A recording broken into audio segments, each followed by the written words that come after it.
Pre nás pozitívnejšie informácie. Ja som mala ráno na teplomery v aute 15 stupňov. Bude dnes viac? No, Zuzi, určite bude viac, pretože už teraz je v Bratislave 16 stupňov, v Košiciach je trošku chladnejšie 12 stupňov, na najchladnejšie v Žiline, kde je 10 stupňov. Pozor však na hmly, tie sú v Prievidzi a takisto hmly aj v Kamenici nad Cirochou. Inak dnes bude iba malá oblačnosť.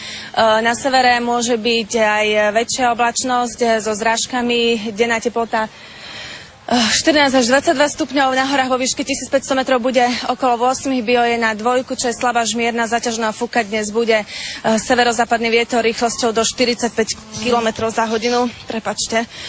Prosím ťa, už mi daj pokoj. Dobre, už ma neotravuj, už to mám plné zuby. A som v živom stúpe, ty debil.